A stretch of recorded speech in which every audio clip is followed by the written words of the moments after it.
Okay, so I'll start again then. So, well, today we're going to have Maria Grajdian on my very good friend Maria on our channel, and I first met Maria in Seoul on a Saturday morning, and I just got the red eye flight, and we went to a university whose name neither of us can actually pronounce or remember.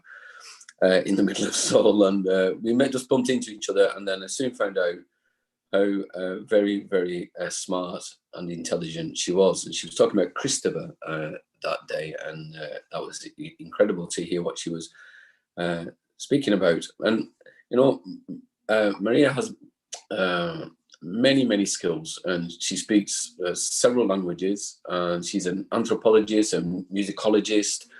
And she's a Japanese studies expert, and she knows something about French linguistics as well, and also across gender studies and phenomenology and masculinity studies and existentialism as well. But she also knows a great deal about animation, and I had the privilege to write the preface for her book about post-Cold War animation. And in the preface, what I said is that I had a conversation with my students about the post-Second Pacific War, the political relations after 1945. My university students couldn't say very much about that life.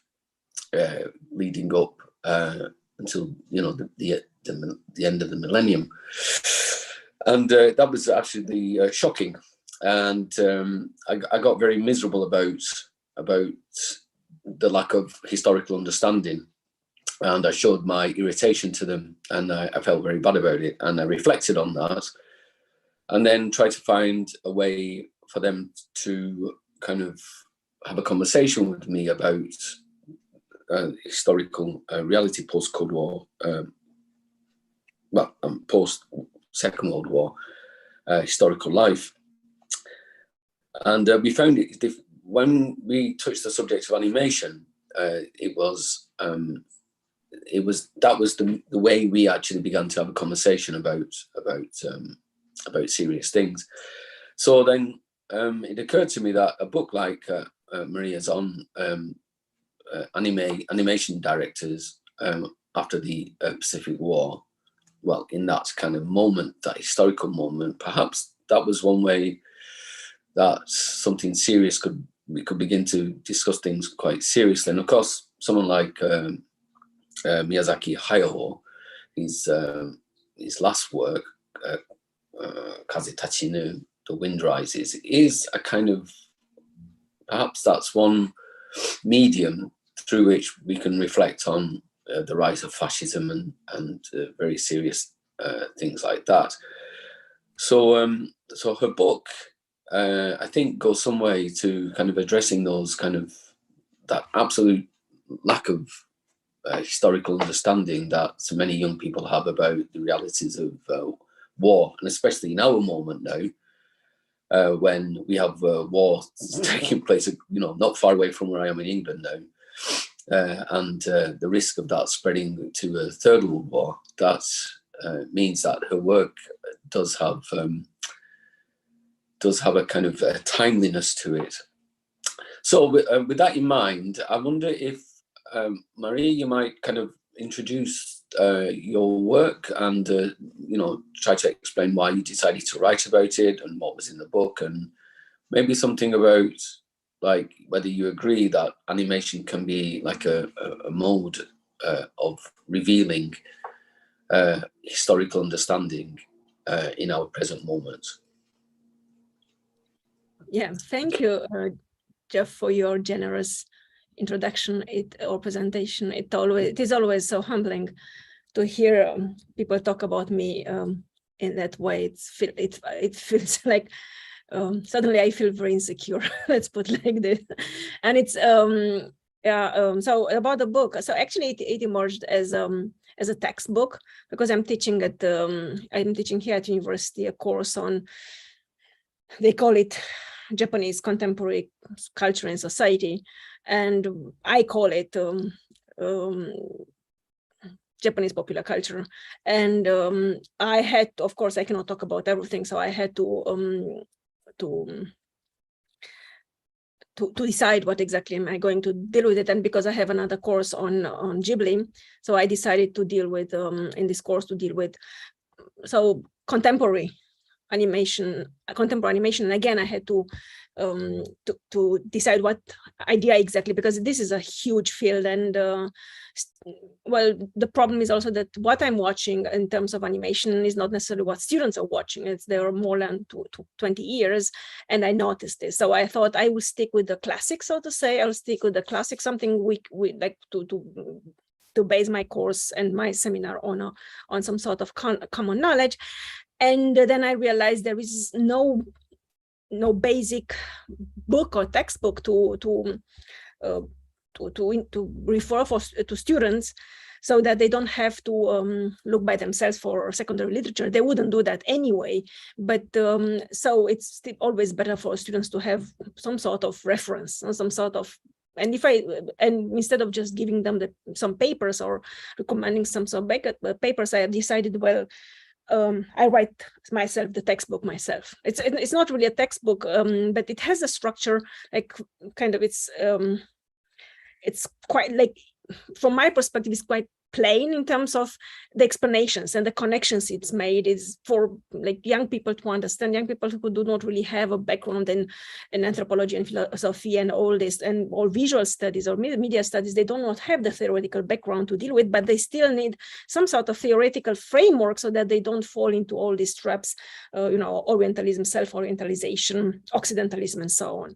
So, and the major purpose was to create a general overview, and then to focus on the five major directors, which I have seen as my major directors, also based on my field work 15 years ago, because these were mainly, essentially, the animation directors I have dealt with, like in terms of direct contact, more than 14 to 16 years ago. So I focus on the 5 animation directors. So Kon Satoshi, Hosoda Mamoru, Miyazaki Goro, Yonebayashi Hiromasa, and Shinkai Makoto, of course. And so there, of course, this selection is is very subjective. And then from their works, I focused only on animation movies. So not animation series, and no other non-animated works. And then still it was quite big, so that even like for students who they don't read anything anymore nowadays, we know this. I started to promise them extra points if they quote books, like real books, not only internet pages and so on. But it's just a joke. It doesn't matter. I'm happy when they quote or when they refer to real books, but usually they don't. So and this is how it started, essentially as a project to create a framework, a reference framework for students, so that they, apart from my explanations in class, they have some material to start with. And so in the introduction, and while I do try to see every of the 5 animation director in themselves or in himself, with his own features, his own characteristics, and their contribution to the post-war animation. So what they also have in common is they were all born in the 60s and 70s. They belong to the so-called Shinjin regeneration, so the new human breed, and they came of age in the 90s. So after the end of the Cold War worldwide, this is why it's called post-Cold War Japanese animation. So we have this temporal and the historic and geographic delimitation of the subject. And at the beginning and at the end of the book, so in the introduction and the conclusion, I try to open up the discussion towards a larger understanding of Japanese animation. So because that was in the 60s, when Japanese animation directors were not only animation directors, but also ideologues, or they tried to define themselves within a larger context of the world, there was this tendency, when we talk about contents creators, that we can divide we can divide into very big categories. One is those in which the one category which we usually meet in Western context is based on originality. So always striving for something new, for pushing forward the genre, and for pushing the boundaries of any genre, of any medium, of any mode of expression, so that every creator actually tries to bring in something original compared to the past and compared to his contemporary fellows. And there is the other category of content creators, regardless of era or area, where they take a genre as such, and then they go they go both aesthetically and ideologically to the boundaries of it. So they explore the characteristics, the features, the potentials of that genre without actually expanding it, without moving beyond the boundaries. And we have this, I would say, this very, very often, or quite often in Japan or in the Japanese context, where it's not so much about originality in terms of progress, but more about developing something to the way Tezuka Osamu, Tomita Isao do, they to expand the genre up to its limitations without breaking those limitations. And for instance, in the 60s and 70s, someone like Tezuka, someone like Takahata Isao, the co-founder of Ghibli, he had these three big ideas in what Japanese animation should be or should become. Or so he had this very strong ideology, if I can, like Japanese animation, firstly, to become a medium in itself, on the same level as literature, poetry, painting, architecture. So a way of expression in itself. This was one idea. The second one was animation to become a way of reinventing the real. He was very strongly influenced by Lacan, for instance. This idea of real, of the symbolic, of the semiotic, and how they interact with each other. And exactly like as poetry or literature or painting becomes a way of reconstructing, reinventing the real, animation should become as well. And the third idea Takahata had was Japanese animation to transcend its Japaneseness and to become a part of the universal, of the globe, of the universal, here's the word, right, universal, of the universal cultural heritage. Yeah, and in the book, I didn't express this as such, because it's not a book about Takahata, but about these five fine gentlemen. But I refer to, I had very strongly in mind is how far these five directors actually had a vision which transcended their position as animation directors. And so not only animation directors, how far they actually had a vision, whether they had a vision or not. And I try to explore this, and their respective contribution in terms of animation and reinventing the relation, or if there was the case, the relationship with audiences. Yeah. So this is, generally speaking, my about the book.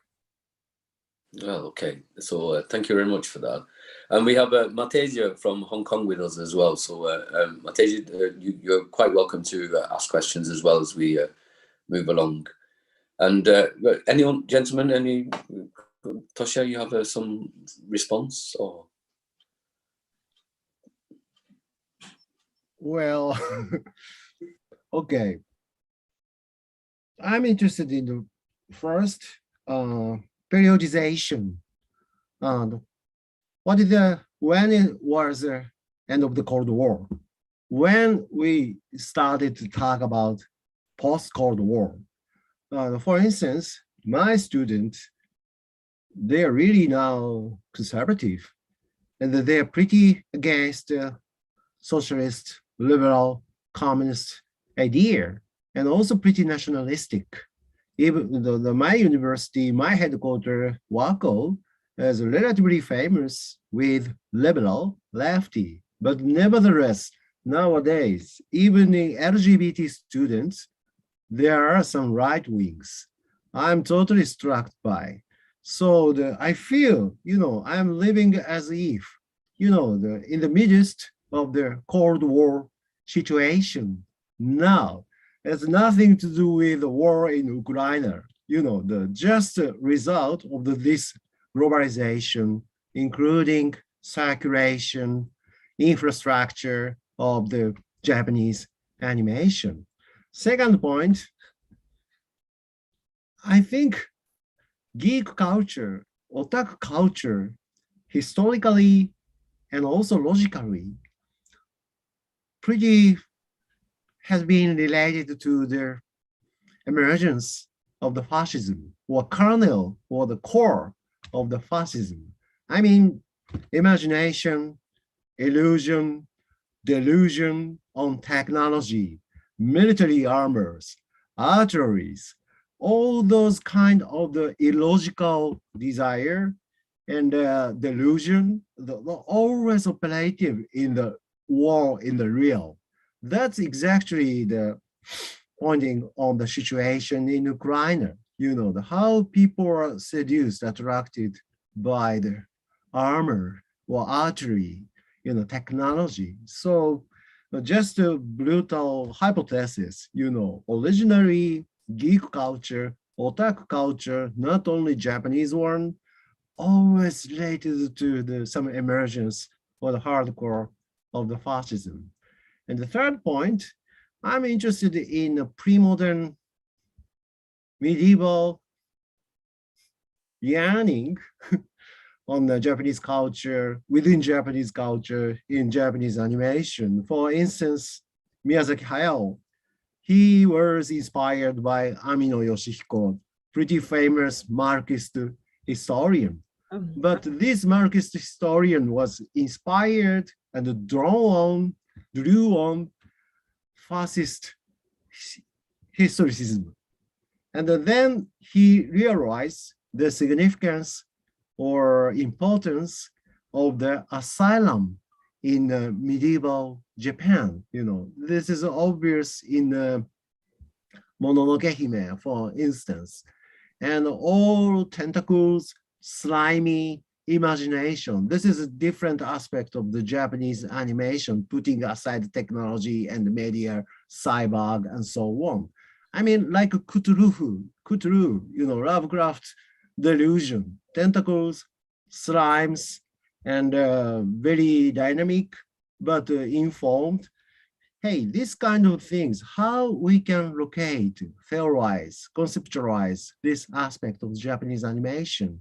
Then I'm always thinking the animism or pre-animism or some syncretism between Shintoism and Buddhism and the paganistic folklore in Japan.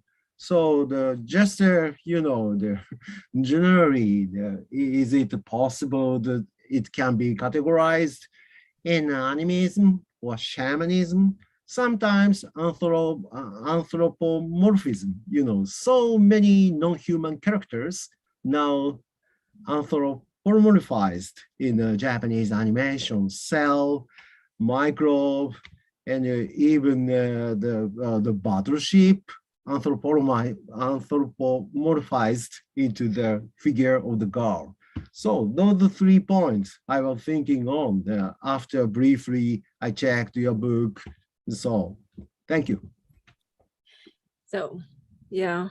So the first question, the first observation, the first one is actually quite clear, at least in my opinion. So when I talk about post-Cold War period, is since the collapse of the former Soviet Union through Gorbachev's perestroika politics, when I think it was in 1991, some in August, when officially Soviet Union was dismantled, and then the former republics became independent.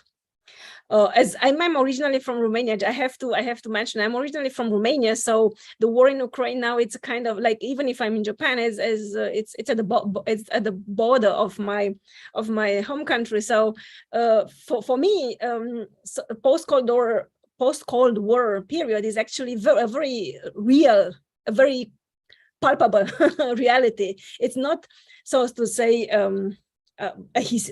already a historical idea, but actually it is, we're living at that era, and we call it post-Cold War because for us that was a very important historical delineation point when so Soviet Union collapsed. So this is what I mean. I'm like the end, and this is for us. So for East European people, and for European as well, this is like very clear.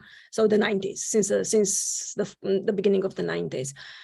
And I found it, what you say, that this otaku, geek or nerd culture has always something to do with militarization and militarism and armor and this illusion of war, or which has started in the 70s, yeah, with space battleship Yamato and Captain Harlock. And so this, they have a specific name, but it was generally like Star Wars. This was the era of Star Wars and Star Trek, and I don't. I'm not a man, so but from the outside, seen from the outside, war and militarization and these huge robots from Gundam, and so they have very, very much to do with a sense of masculinity. And because war and militarization and remilitarization and militarism is or used to be a very important element of defining masculinity. And what is a man, and military service was, anthropologically speaking, used to be a very important rite of passage for men, which defined this passage, this rite of passage, this passage transition from being a kid, from being someone who takes from community or society, towards someone who starts to contribute to society, to give back, or to pay forward to the society. And the eradication of the military service in Japan and after the war, and recently in the West as well, in United States after the Vietnam War, and in Europe, in the rest of countries in recent years, this left a vacuum somehow in which and this idea of sort of pacifism and in post Second World War world left, I think, for many people a vacuum, something like that's why they call it Cold War. They could have called it, I don't know, but it was a war in itself, a war which didn't consume, but it went on. Theoretically speaking, they were never but probably the way I see it is this focus, or this so culture. In cultural studies, they have this basic assumption. It's one of the basic assumptions of cultural studies, that if you want to know what's missing in a culture, or what people long for, look at the popular culture of that very society, of that very group, and what they yearn for, what they pay, what they spend money on, spend emotions on, spend their time on. And these are the late capitalism, late modern capitalism. These are these additional commodities, emotions, and time, not only money. This is what that society lacks or misses or yearns for. So if we see militarization in this otaku culture, or war, or these huge robots in various shapes and structures, it's a sort of, they express in arts, they express in animation what society doesn't allow them to express. It's a way of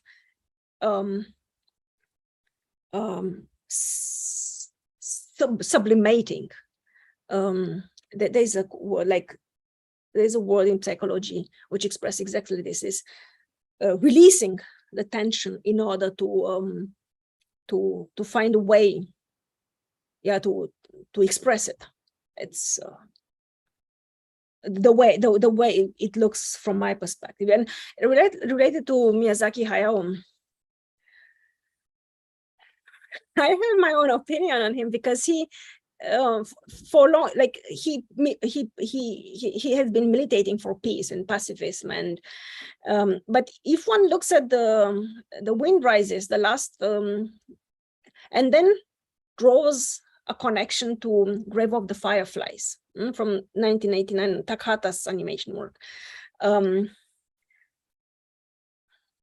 Recently, like students have to write papers on that, and the way some of the students start to see it is that it's not so much about, they're not so much about rejecting war or transcending war. It is more about showing us that we have to live with war. War is so much a reality of our life that trying to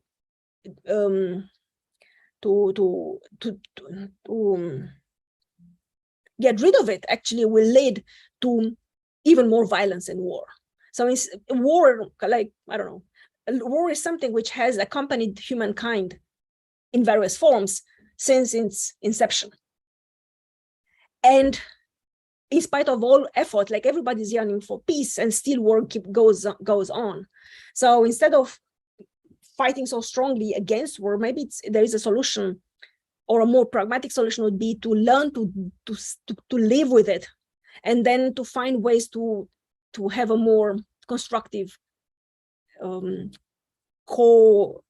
coexistence with war. This is what I see in the younger generation when they talk about The Wind Rises, for instance, when they write about it. Thank you. Well, it's a kind of the shocking the statement. Yeah, I agree. Maybe instead of the post-Cold War, I prefer post-socialist, post-communist culture, post-socialist culture, including rock music and techno music culture. That is concerning the first point. And the second, yeah, do you know the Japanese famous propaganda journal and the photographic magazine, graphic magazine in the 1940s, Front? Front was edited by Hayashi Tatsuo, a pretty famous editor and a philosopher. But that graphic magazine, still we can enjoy my geek eye, deeply geek, delusive, almost a fascist, masculine in the Tabelite sense. Logically, ideologically, I'm against violence and war. Yes, but in fact, I'm so much crazy about attracted by the old military technology. On the other hand, miliota, military geek. But this didn't happen, didn't begin in the 70s or late 60s. Already during the Second World War, this kind of the grammar and the structure and the logic, sensibility, affection were totally operative. So that's I'm interested after I listened your careful response. Yeah, third point is a little bit difficult, and it's kind of shocking coexistence or symbiosis with the war or the violence and so on. Now we all are under the similar condition in a way after that stupid war in Ukraine. But anyway, we can continue. Thank you very much. So can I? Well, Taekwondo, Mateja has her, what do you call it, hand up, okay? It's okay. If it's a follow-up, then please go ahead, Alex. No, please, it's... Oh, right. Okay. Mate, you might as well just hi. jump in. You might as well jump in then. Okay, thank you. Hope you can hear me. Sorry for not turning on my camera. I'm having some technical difficulties. Good to see you all. I had a question. Maria, what you said about students not knowing about the classics of animation really resonates with me. I teach course Japanese animation, and it's amazing that the students, most of our students are born in the 2000s, right? And for them, history of animation or history of anime as they know it, they know anime more than Japanese animation. I introduce, for example, experimental animation in my course. And then they're surprised that such things exist in Japan. But for them, it's almost like there is no history of anime, that anime starts in a sense with their generation or with the contemporary anime that they're watching, and that's mostly Attack on Titan kind of stuff. And it's interesting when you were describing what led you to write the book and what ideas and questions you started from. And then you, in which you quoted also cited what Takahata has said about the three kind of goals or what animation should become. And I'm curious, you chose five gentlemen of animation, and you chose to focus on films. And there is a big difference between films and series. And there is a big difference between, let's say, Shinkai Makoto, who is extremely popular among my students in Hong Kong, as an auteur, as an artistic kind of reinventor in many ways of Japanese animation, and then very commercialized kind of, I'm maybe alluding to what Miyazaki or already Toei Studio has kind of had problems with, difference between manga, eiga, and anime. And I was wondering then, in your choices of these specific creators, what kind of conversation are you trying to establish with your textbook between those five authors in that particular time with those particular works, and then the contemporary animations that our students have grown up with and that they like? So I was just wondering about kind of your purpose or meaning, or what kind of interactions and dialogues you're trying to achieve through your work between the younger viewers and the older one, between past and present, between history and contemporary, and so on. Thank you. Yeah, that's yeah, thank you. That's very complex. So yeah, where to start? So apart from Kon Satoshi and Yonebayashi Hiromasa, I had met 16 years ago, I had met the other three doing my field work. And the one I had like kind of not closer relationship, but well, we're closer from age, it was Shinkai Makoto. And I must say, like my point is, because I'm a Western researcher, I have a Western view of the world, right? And I'm always looking for this. So what I'm trying to find to have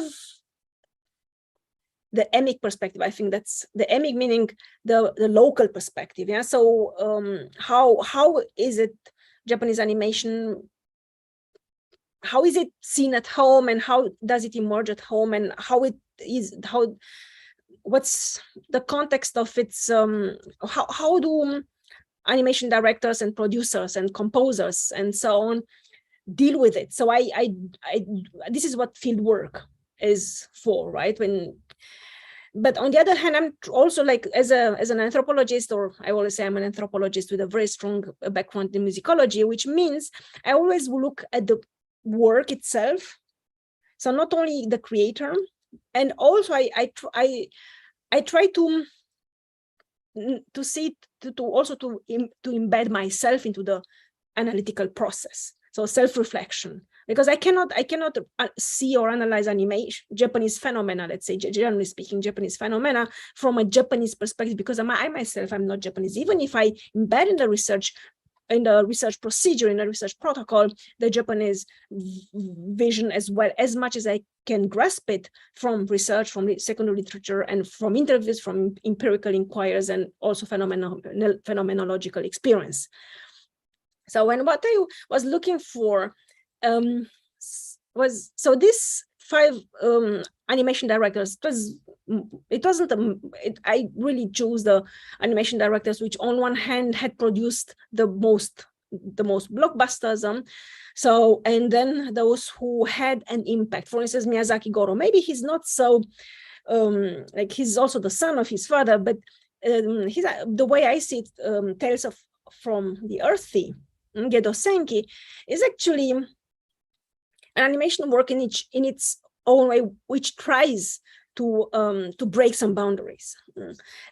And Shinkai Makoto as well, like, if one thinks of Shinkai Makoto's early works, they were very, very personal, very individual, and obviously he was looking for a new language. He was doing his best to express in animation things he couldn't find expressed, or he couldn't find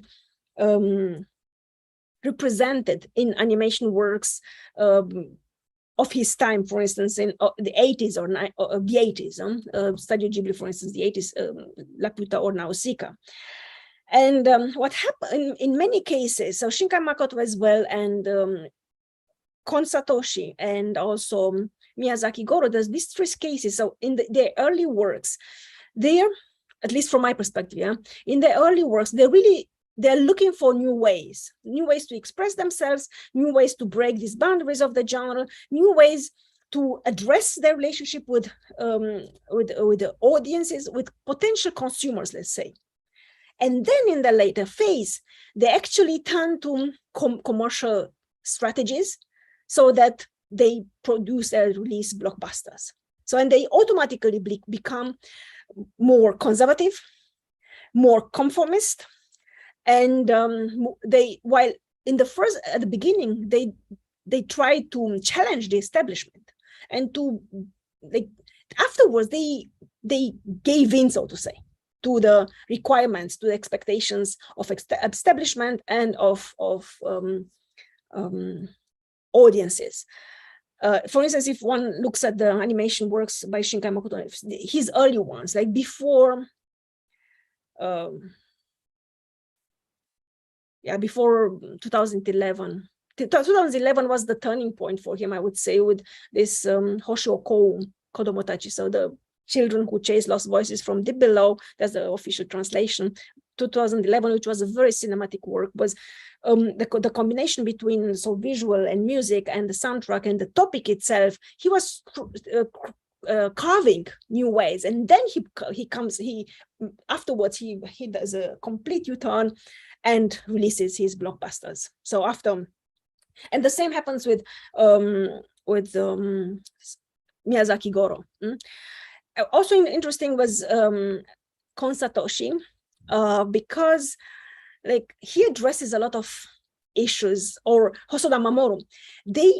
In terms of topics they deal with, obviously they deal with homelessness, with outcasts, with homelessness, with identity theft, or they deal with single motherhood, in the case of Hosoda Mamoru, single motherhood, and then this crisis of masculinity in Bakemono no Ko, so the child, the beast and the boy. They deal with serious issues, and the way they deal with it, it's so, like, at least it's so conformist. They see the phenomena, but they do not, for instance, they don't dare the step to challenge, to not only to challenge, so the challenge is already there by addressing these topics, but to come with solutions, to come up with solutions, to at least to suggest some solutions. They just present something and then they leave it at that, which is from at least, which is unusual if one thinks of the 70s and 80s. And the directors like even Tezuka Osamu, if one thinks of Tezuka Osamu's or Otomo Katsuhiro, or Anno Hideaki, so the baby boomer generation, yeah, or the previous generations of animators or animation directors, they address the issues and then they call it for what it is. They don't hide beneath spectacular aesthetics. And I thought this is kind of, yeah, they don't they become voices of the establishment. And I thought maybe this is I don't know, I'm not a sociologist, so I cannot see correlation or causality with the fact that they belong to the Shinjin regeneration, but probably there is a connection to that. Have I answered the question? Thank you. That was very insightful. Thank you. Daikon. Yeah, getting back to Toshiya's talk, and then also I wanna discuss that, you know, the relationship between the experience of war and then Japanese animation. As you know, the animation as a kind of genre, you know, was invented by, European avant-garde, artist. So it was avant-garde art, and it was imported to America by, Walt Disney, and then you would know that that kind of Mickey Mouse, invention of Mickey Mouse related to development of media, cinema in those days. But you know that actually the Walt Disney accumulated his, the primitive capital through providing actually the military training animation, during the Second World War. That was the beginning of, in my opinion, dark history of animation. And then, that means animation originally invented by avant-garde art, but actually it was used for such a military purpose. That is, in my opinion, the hidden, history of animation. And then after that, after the Second World War, the atomic bombing, dropped in the Japan. And quite interestingly, I was always interested in this, fact. And Tetsuka Osamu made, the character Astro Boy. Actually that simply that Astro Boy was called in Korea Atom. It has another name, another title, Atom. Atom means atomic, something. And then Astro Boy also, but actually the original Japanese title might be Iron Fist, Iron Fist and something. Cholwan Atom is a atomic boy which has Iron Fist, something. It's very military metaphor. And then, I think there might be some connection between this, atomic bombing and then, this kind of character, created by post-war Japanese society. And then, even though actually Tetsuka, they made this one, in my opinion, it would reflect kind of a Japanese the atmosphere. But thing is that watching that TV series, and then I got 2 points. First one is Tetsuka made created the manga is cartoon first, and then it turned to be a TV series. That means actually quite unlike the Walt Disney, Mickey Mouse. It started with the advent of television. It means a popularization through that kind of TV series. That is 1 point. And then second one is this actually, the atomic, the boy, atomic, the character will be related to that, the post-war Japanese society. What I mean, when watching that, original version of Astro Boy in TV series, I was shocked because when I was a kid, I watched that one, but I watched a different version, from that original version. I don't know actually where it's from, but But I had the opportunity to watch the original version, is original TV series. I was shocked because it was about the discrimination, you know. His father, actually, made this, the android, the robot instead of his, the dead, son. It's like a replacement, substitute for his real boy. And then, but actually, this boy is an android.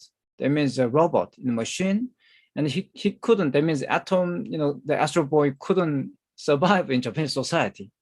At the end of the first series, actually, you would remember this story is telling this boy is actually immigrated to the United States. And this whole actual storyline is very shocking, when I watched the early version of this series. So it means actually this kind of character is really closely related to that, the new built, the post-war world order, Japan, failed to build its own, the empire, and then now it's belong to the kind of so-called Asian Pacific, the geopolitical network or whatever called is like a new territory. And then this actual boy, Astro Boy, who was not really a violent character, but quite on the contrary, and ironically, doing a justice for the peace is a very, actually, in my opinion, this kind of character is reflects, such the post-war Japanese obsession in the rhetorical sense, peace, because they did some kind of a violent and then sort of a guilty feeling, something like that. So this is actually my the observation. What I mean. The atomic, the beginning of the Japanese animation is so closely related to post-war the atmosphere in Japan, and then also even though actually talking about such a peace and the non-violence or some discrimination, but the beneath that kind of surface, the rhetorical surface, there is very suppressed or repressed, the desire or some kind of experience of violence. This actual contrast always coming along with the Japanese animation, so-called anime. So what do you think about? And then how can we understand this sort of the aspect of Japanese animation? Yeah. What do you think? So I think I'm always very cautious in talking about this, because I have read somewhere, it's not my words, but I've read somewhere, I don't remember where anymore, that there is a Japan or Japanese popular culture for Japanese people, and there is a Japan or Japanese popular culture for non-Japanese. And I found it very, very, and regardless of how much someone like me tries to see it from the inside, because this is, and then to translate it for those for those who would like to understand more, but they don't have the time, for instance, or the language barrier is there, and they can, it's impossible, it's difficult to overcome it. And I always get to a point where I just have to stop. And this is the point where, beneath the surface, there are several layers of surface. Let's put it like this. There are several layers of surface. And the deeper you dig as an outsider, the more you think, do I really want to go even deeper, even more deeply? Or do I stop here? Because you feel, at some point you see that repressed anger, humiliation, desire for retaliation, and it's there. And I will often think, wouldn't it better to just bring it maybe in a benevolent way, to bring it to the surface instead of letting it simmering down there? Because this is what's happening.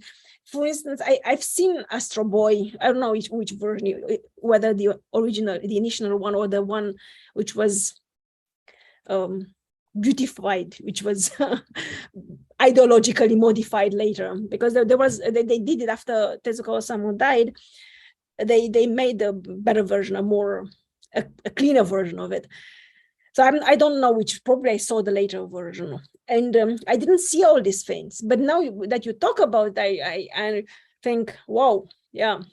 So I only saw the cute robot and this vision of the future in which people would talk at the distance, and with escalators and elevators, and where people could fly. And this is what the vision of the future, in which, and this technological, this attempt to overcome with technology some sort of feeling of being left behind, of being put aside. I mean, I live in Hiroshima, yeah, and before that I lived in Nagasaki. So I for almost 10 years now, I'm confronted every day with this atomic trauma, yeah, or nuclear trauma. But what baffles me, so I lived in Germany 10 years before that, and in Germany there had been, after the Second World War, there had been a very clear and deep going and painful reckoning with the past. And like they are very clear on the function of the population, of the regular population, in what has happened. And no, like, of course, there are people who deny it, and yeah, but you'll have this kind of outside, or this kind of people everywhere. But there is a consensus. There's a consensus at a general level which say it was bad. And but for better or for worse, I don't meet this in neither in Hiroshima nor in Nagasaki. This kind of reckoning with the past. You have a lot of peace movements and this what they call hibakusha, this victims of the atom bombing, and a lot of discourses on that. And I always think, I understand that it's very difficult for me. And I see, for instance, and then you see the new generation, right? You see that new generation of Japanese students, 18, 19 years old, they come to admission. And one of the questions is, so tell us about, so peace movement. And many, 10, even if it's 10 to 20% of the students, young children, yeah, they say something like, yeah, you know, there is this, I think the fact that the Allied, through the bombs, is actually they saved Japan, because otherwise we would have fought up to the bitter end. So there is this vision that the atom bombings were actually a good thing for Japan. And there's a paradigm shift, which you wonder, when has that happened? But without the process, like, you know, like in any trauma healing, the processing of trauma, of national trauma, it doesn't really take place. There's just another paradigm shift without the healing, which actually leads to a healthy overcoming of the past.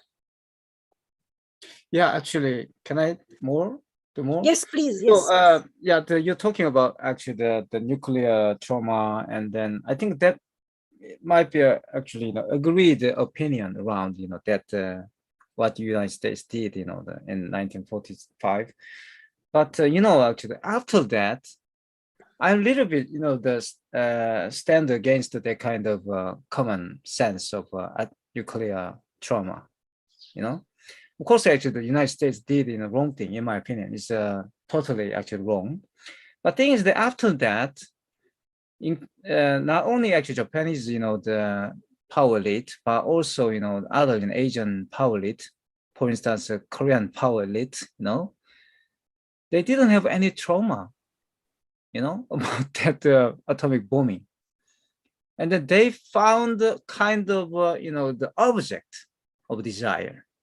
You know, in Japan as well, you know, after that, you know, the Second World War, they didn't, on surface, they talk about, you know, peace. In Korea as well, on surface, we talk about the peace. But beneath that one, they started to develop, you know, the nuclear power. You know, they really obsessed in developing the technology.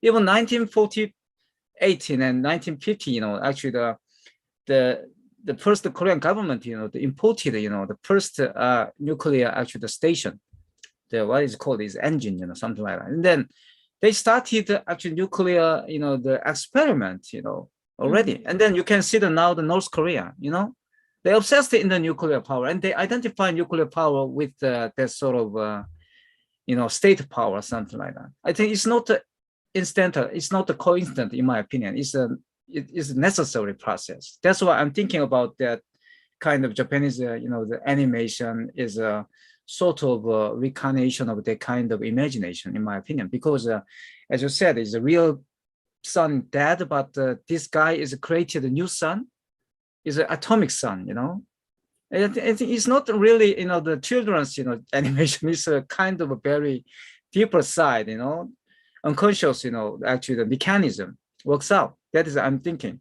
Another one is, okay, the Miyazaki Hayao is also, he talk about, first, actually, the animation TV series is Conan, sort of the after nuclear war, and all, actually, the civilization ruined, and then he started actually his story, there. And the Evangelion as well, the Evangelion is also the talk about, the kind of the end of the civilization, and they started, actually their story. I think this is actually the kind of, the circular, the structure. I think that's why I say the nuclear, the animation isn't, the post-war animation is something, else than that kind of industrial actual product. In my opinion, it depends. It's related to actually, some kind of, if you like, repressed desire. Or if you allow me go further, it's kind of, the frustration of a pan-Asianism, or utopian desire, to build actually the new Asia. But it was actually frustrated, is ruined by, the actually Second World War, and then now that we actually live in a quite different world, and then some sort of such a the wish fulfillment, something like that, is a failed wish fulfillment. And then I think that, I don't know actually whether, young generation, feel like, this kind of reality, but yeah, that's actually my idea. Just I want to add on. Yes, I think so too. I'm not, so like take also Akira. Akira is also very much, so it expresses this nuclear trauma. That's like and what happens when it gets out of control. And it's also a manifesto against the baby boomers. The climax when they destroy the Yoyogi Stadium, which was built for the Tokyo Olympics in 1964.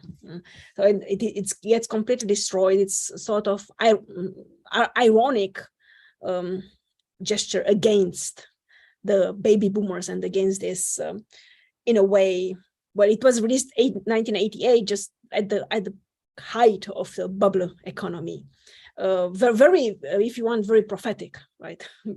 For what happened a couple of years later. It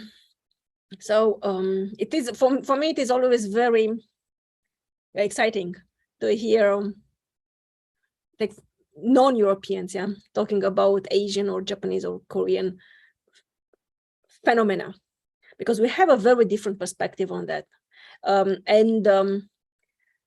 So what happened in Second World War was, so nowadays we can finally process that in terms of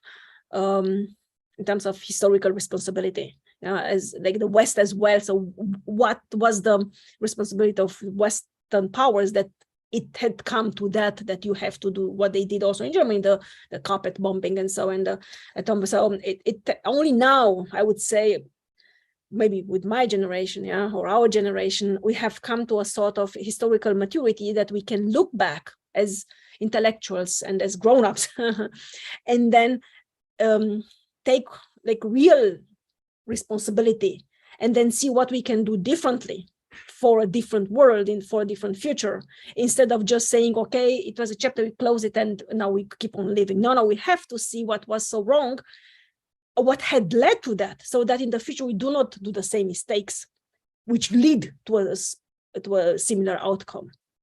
And from a Western perspective, it's only now that we really start to dig into the mud of those times. I cannot trust and believe argument based on generation or novelty or newness of their generation. I'm always skeptical because I'm more interested in continuation, periodization, circulation of the timing of the singular event. Obviously, atom, Akira, Evangelion, all are metaphorization of the nuclear trauma. You know, we have so many bunch of the papers or the essays on it. The issue is there's no novelty. There's no new overcoming the war or technology through imagination, delusion, whatever. That's my, reading or interpretation on Japanese animation in terms of the politics and the history of the Asia. I'm pretty curious, interested in when you are emphasizing new different type of the overcoming or new tactics or the perspective or the new young generation. In this moment, I cannot trust in that sensibility, but I'm very interested and struck by, so many words by you, coexistence and the symbiosis with the war, or under the condition of the war, still we have to survive. I agree, but in what tactics, in what way? In that case, what is the novelty or the newness?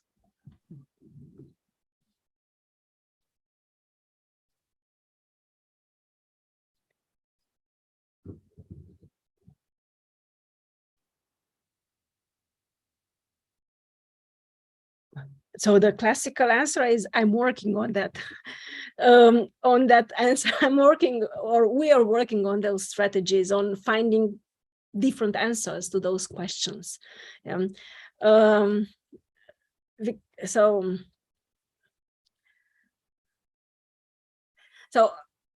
one thing is one thing.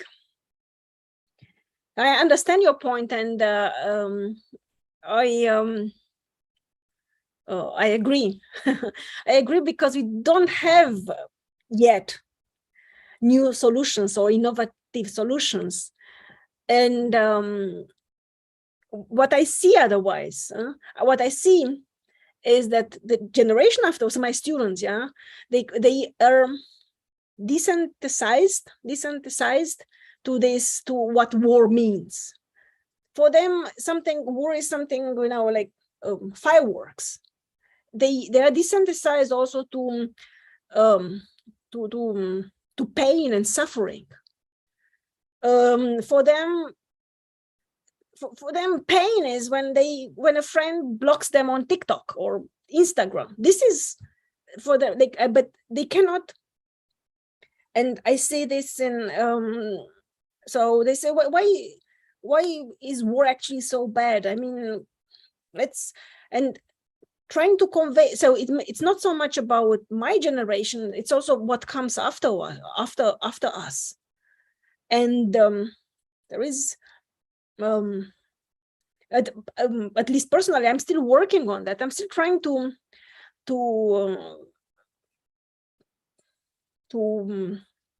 so the way I see, for instance, animation as well, and not only animation, also other arts, forms of art, is as it was pointed out previously, what is beneath the surface of what we see. So we see animation, or we see theatrical performances, or we see live concerts when they are possible. But what is beneath that?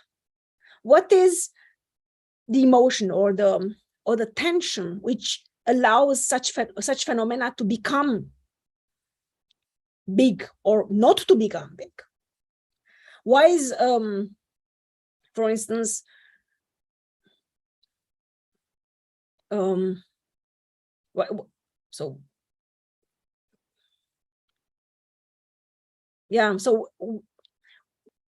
what are the mechanisms within media products as phenomena, which turn them from being just another product into becoming something which can move a generation, move millions of people, so that they pay for it. So Maria, let me push you on that then, okay? So let me push you on that point, okay? So about the unconscious and the question of overcoming and those things like that, and maybe repressed desire and things like that, yeah? So when I was a boy in 1970s, Raymond Briggs, his animation, well, his drawings were made into a film, When the Wind Blows, and it was about the time. It was the imagined time when the nuclear bomb had dropped on England, and there was an elderly couple who had no idea about what was to come through the fallout and things like that.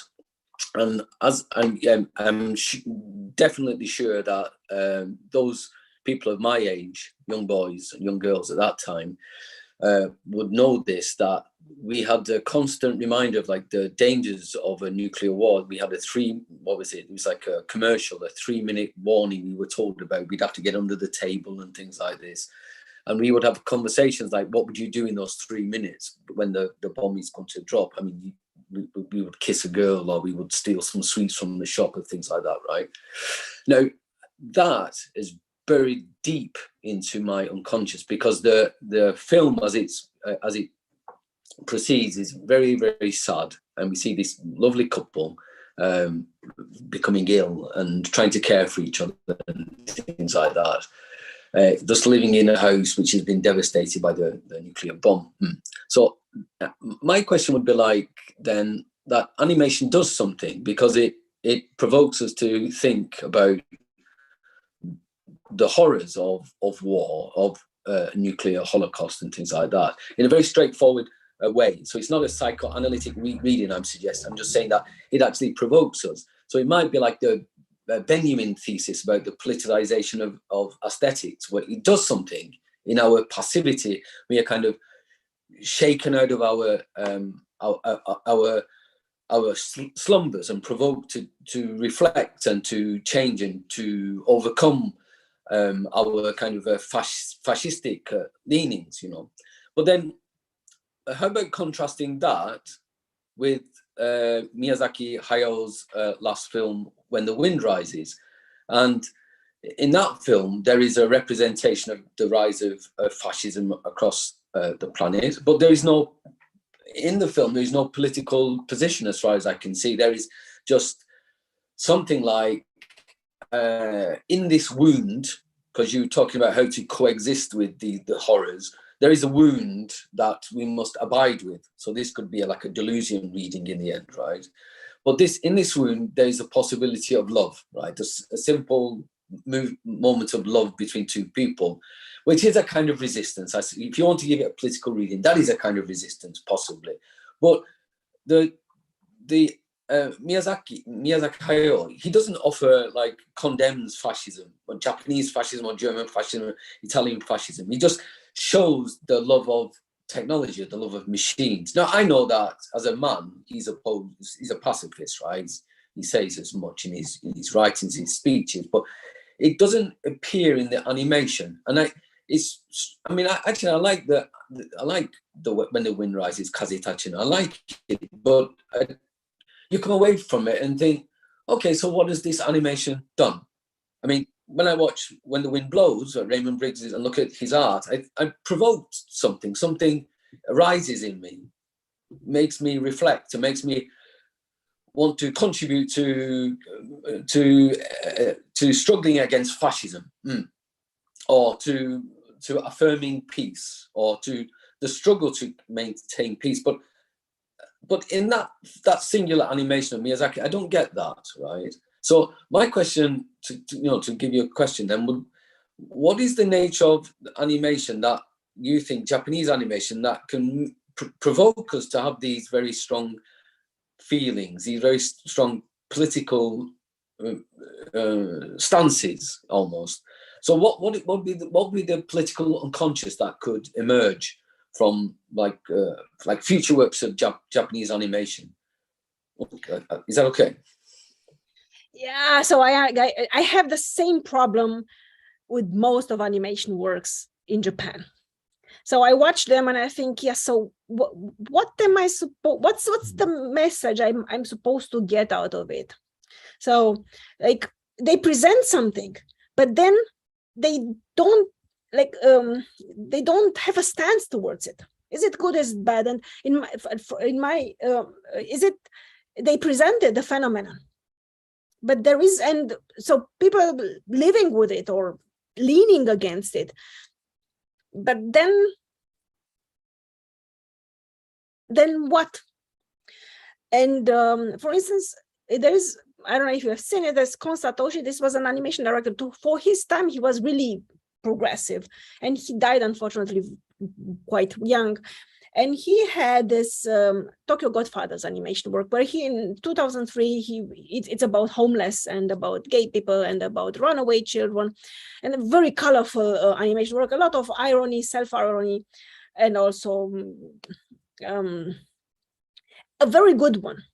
But it's so much put into it, and on a way, on the other hand,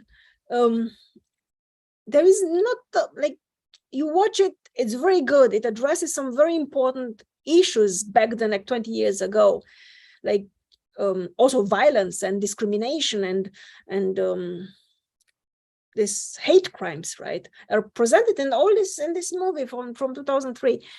And then you think, yeah, so but he doesn't come with, like Miyazaki Hayao, they don't come with something.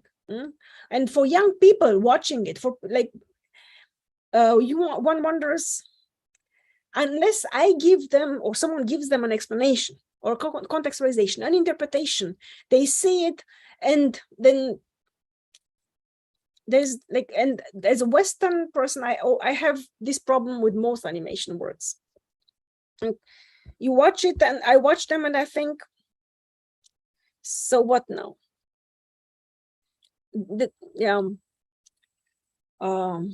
Where as an intellectual or as an artist, we have a political stance, we have we know what we believe, and we're not so afraid of showing it, of putting it, of expressing it openly in what we are doing. Do I get your question right? Oh, sorry. Well, yes, you of course you got it right, but I mean, I'm not suggesting that. Okay, so we have like an anime artist, and we have to find a representation for his political philosophy. I'm suggesting that animation does something. It does guide us to certain kind of feelings or reflections. I mean, it doesn't have to be a deliberate kind of a deliberate kind of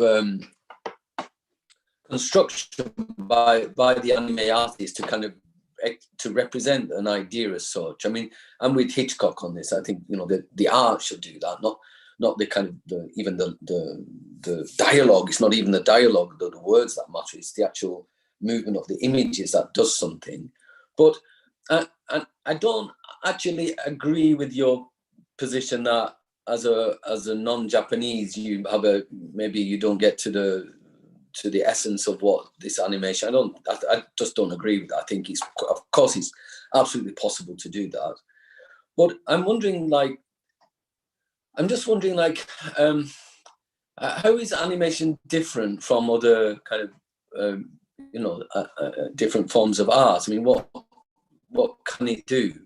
As I said, like the When the Wind Blows by Raymond Briggs, it actually provoked. It's still there in my unconscious. You know, it did something. You know, and I'm sure people who are my age who watched it amidst that time of the Cold War, when we were actually we were afraid that this was going to happen. You know, so the art it spoke to the unconscious, as it were. And I'm from Northern England, and I grew up around the old cotton mills. I mean, just really, there were dozens around my house. And at lunchtime, there was the lunch break siren, and it was actually like a nuclear kind of warning. So when that went off, we were always petrified that this was going to be our last 3 minutes on Earth. So it actually, Raymond Briggs's drawings and the film that came out of it, it actually did something. So I'm wondering, I mean, do you find, I mean, how does that like resonate with Japanese animation? I mean, are there new Japanese animation artists who are doing, creating this some kind of art form that can provoke us at the like unconscious level? I think but this is just my opinion. This is apart from Grave of the Fireflies, which is very documentary-like, but it doesn't talk about the nuclear trauma. I think what Japanese animation does is that because it's animation, it's not live-action movie, but this is just my impression. It creates some sort of objectivation, so that we are not so directly impacted by the gravity of what it displays, apart from Grave of the Fireflies. So,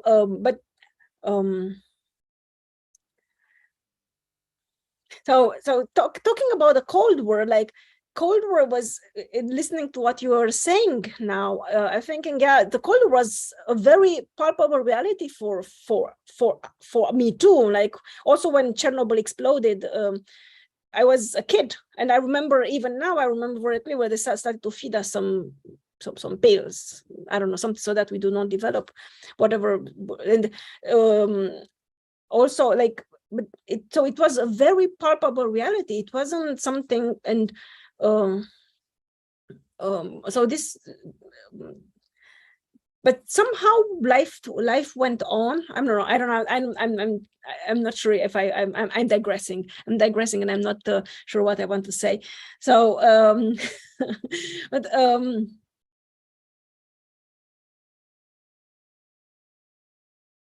so I'm trying to gather my thoughts.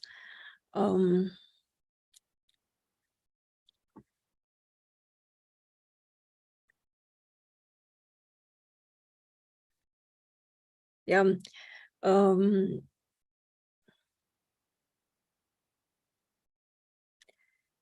There is some sort of emotional distance conveyed by animation when dealing with very serious topics like nuclear bombing. There is I don't know where it comes from. This is actually an interesting question. I'm going to ask my students why. There is some sort of emotional distance which is created, and I don't know why.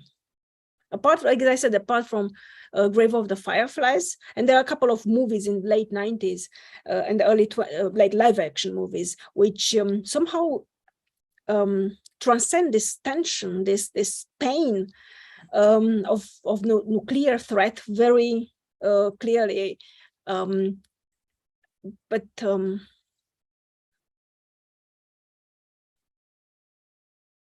yeah, maybe, I don't know. Like maybe also in The Wind Rises, maybe the very fact that he doesn't, that Miyazaki does not condemn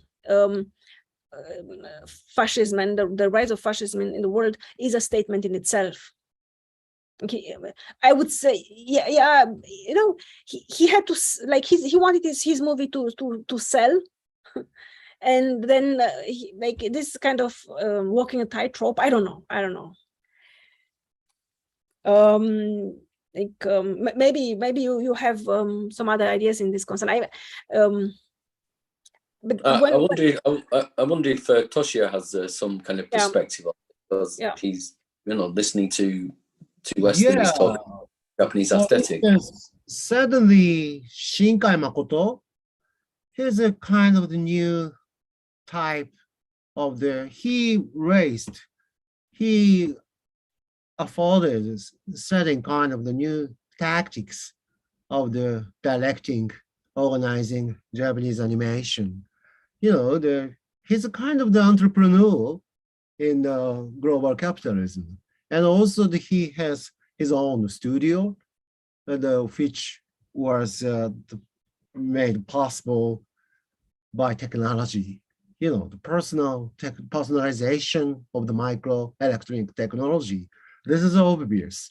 And then I'm thinking now the stupid things, how we can make animation, the famous piece, Hiroshima Mon Amour, into animation.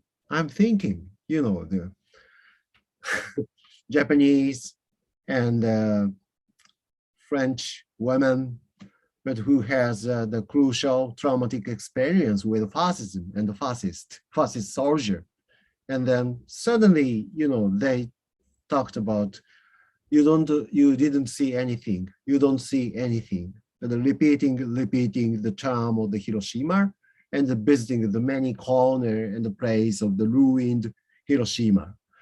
I mean, this kind of the mutual discommunication, mutual betrayal in the love affair, we can see the Shinkai Makoto, for instance, Hoshi no Koe, the long distance galaxy scales of the mutual betrayal or mutual discommunication. So in that case, novelty or singularity or something newness of their way of the keeping the animation studio or tactics of the circulating the anime pieces, we can get somehow different perspective. I mean, willing tactical anachronism we can use, in the nowadays and all the days.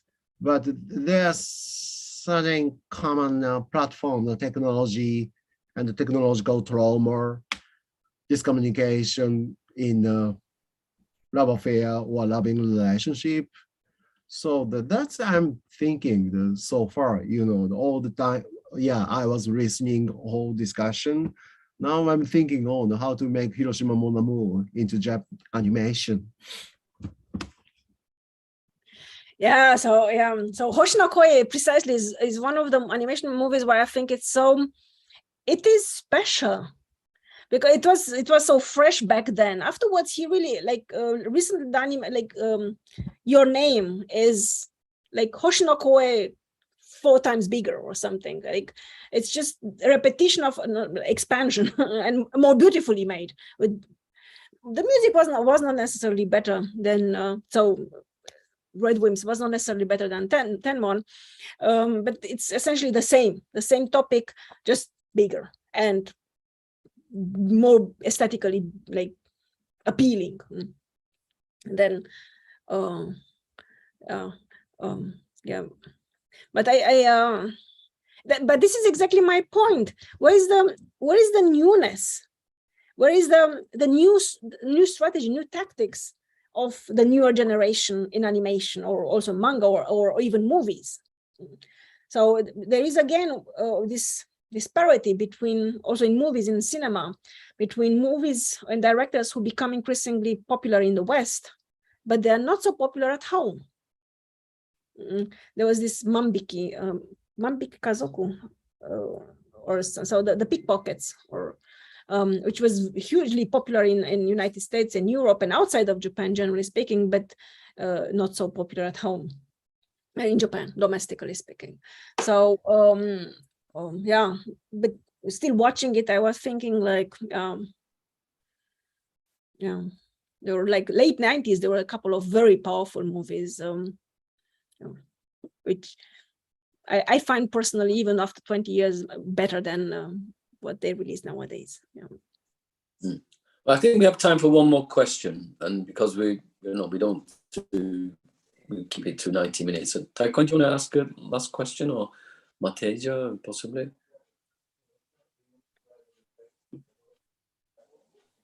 Well, if I may go, inspired by the great discussion, it sounds to me like a lot of, and I don't know what you think about it, like a lot of the issues raised here about what animation today represents and stands for, what kind of affect it produces or can generate, or what kind of affect it avoids in producing, what it does want to do, what it avoids. So there is, it seems to me, a tension between,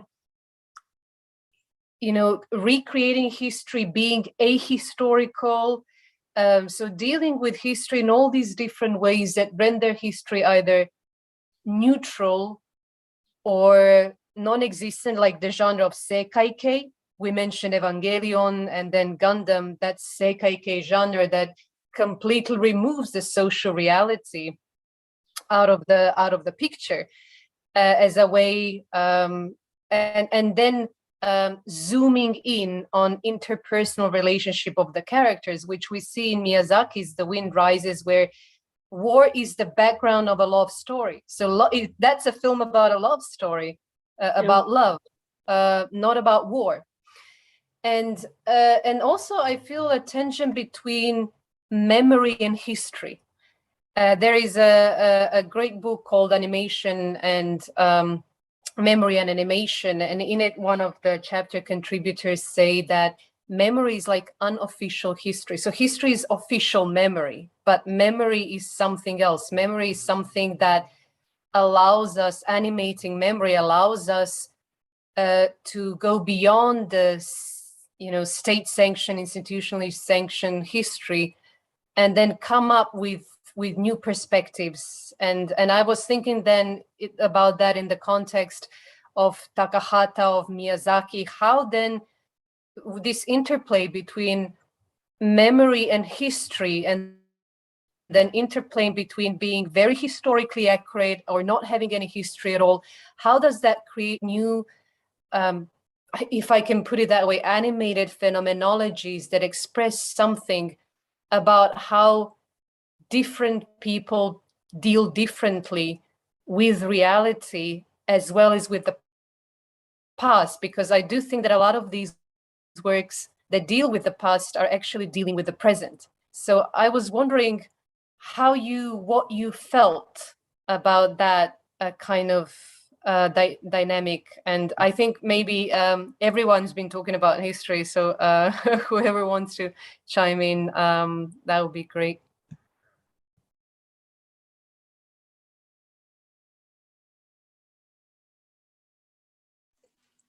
Maria? Yeah, I was thinking about Grave of the Fireflies, which is such it's like a documentary. Again, war is the background, and it deals very much about this destiny, about the life and death of the two children. And it's so, at least I have watched it only once, and it's so painful. I cannot even, like, more than 10 minutes, I cannot even show in the class. But I had some very interesting, like, there is a lot of interpretation on this, but one interpretation struck me again from one of my German students, and they said this is an animation work about, so like Grave of the Fireflies is about forgiveness and the power of moving on. So the two children, actually, they teach us the importance of forgiving those who couldn't rescue them, and then the necessity, it's like an urge, you have to move on, you have to leave the past behind and move on towards towards a happy life, towards a future free from all this trauma. We, the ones who have died, it's just, we have died, we're gone. Just don't think about us anymore, just move forward with your lives and live. And I found this coming from a German student, I found it a very hopeful interpretation. Like, it's about forgiveness and this, like the dad, that you cannot, like, don't look so much backward and just move forward and do your best so that this does not happen again. So I found it very, it makes a little bit like a little bit more,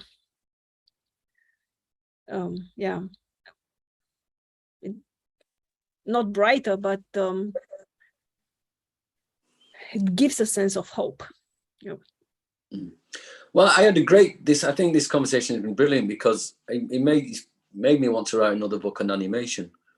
So Toshia and Maria, thank you, and Tai Kwang, you're going to contribute again, right? Good idea.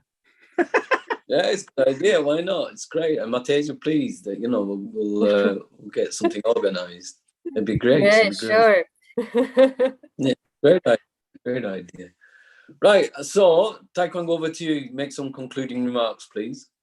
Actually, today we have insightful and fantastic talk about the Japanese anime, and then also it's a relationship to a post-war world system. Now that we are witnessing something different is coming up, at the moment. I think very crucial, the period. And then actually, I hope, this imagination will bring up, the actually different future, and also we share. And I'm totally inspired by actually Toshia's, talk about the repetition and then, continuation. And then we are trying to find out this kind of consistency, in this kind of the changing history and changing world. So thank you for coming. And then we will come back to actually July, GCTH, series. Today, actually, Manoj couldn't, join us because of some power issue there. The heavy rain in India is so we will actually see this guy, the next time. Okay, thank you very much. Thank you. Yeah. See you soon. Thank you. Bye bye. Yes, see you soon. Okay, this week. Right.